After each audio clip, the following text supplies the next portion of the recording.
देशव्यापी टैंकर चालकों की हड़ताल का असर प्रदेश के सबसे बड़े औद्योगिक क्षेत्र नालागढ़ के तहत हिमाचल पथ परिवहन निगम के डिपो पर पड़ता हुआ साफ दिखाई दे रहा है, क्योंकि टैंकरों की हड़ताल के कारण डिपो में डीजल नहीं पहुंच पा रहा और डीजल मात्र 6000 लीटर ही डिपो के पास बचा है, जिसके कारण वह मंगलवार दोपहर तक ही अपनी बसों को चला सकते हैं। उसके बाद HRTC नालागढ़ की सभी बसों के पहिए थम जाएंगे और बसों के खड़े होने के बाद क्षेत्र के हजारों लोगों को भारी परेशानियों से जूझना पड़ेगा।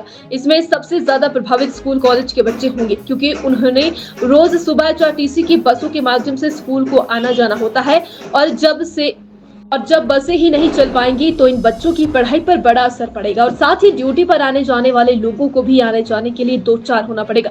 HRTC नालागढ़ के RM जोगिंदर सिंह चौधरी ने बताया कि पिछले कल तक उनके पास 2,11,000 लीटर डीजल पड़ा हुआ था, लेकिन अब उनके पास 6,000 लीटर ही मात्र डीजल बचा हुआ है, जो कि अगर किसी तरह टैंकर चालकों की हड़ताल जारी रही तो वह मंगलवार दोपहर तक का ये डीजल भी खत्म हो जाएगा। इसके कारण उन्हें मजबूरन बसों को खड़ा करना पड़ेगा, जिसके कारण आवाजाही के लिए लोगों को बहुत परेशानियों का सामना करना पड़ेगा।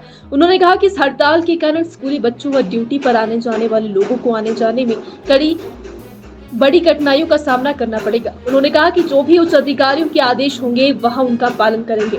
नहीं, HRTC के ऊपर तो पड़ेगा ही, क्योंकि हमारा तो कमाई का साधन यही है। हमने सुबह से लेकर शाम तक एक तो सवारियों को, जैसे हमारे एक बस के ऊपर लिखा होता लोगो भी, सजग साधना सविनय सेवा, तो उसमें हम पब्लिक को बेनिफिट भी देते हैं और पब्लिक को जो बेनिफिट भी देते हैं। वो सुबह जैसे बच्चे हमारे स्कूल के हैं, इनको हम फ्री में ढोते हैं, इनका आना जाना बंद हो जाएगा। स्कूल के इसके जो दफ्तरों के एम्प्लॉइज़ हैं, सवेरे बसों में आते हैं, शाम को उन्होंने घर जाना है या कहीं दूर दराज, कहीं बाहर के दिल्ली या कहीं बाहर के शहरों में कोई ड्यूटी कर रहा है, नौकरी कर रहा है, तो उन सभी का आने जाने के ऊपर असर तो जरूर पड़ेगा इसका। सर, अपने पास कितना स्टॉक पड़ा भी अभी कब तक की उम्मीद है हमारे को? जो मेरे पास तो पिछले कल तक 11,500 लीटर था, परंतु अब इस वक्त जो है 6500-800 लीटर तेल पड़ा हुआ है और अब हमने थोड़ा इसमें राशनिंग की हुई है कि कुछ रूट्स क्लब करके या कुछ रूट बंद करके, जिसका दिन में जो ट्रिप है उनको बंद करके हमने सुबह और शाम के 2 टाइम में चलाएंगे, ताकि लोगों को कोई अपना बाज़ार में सामान लेने आया, कोई ड्यूटी के आया तो वो आदमी अपने घर आ जा सके।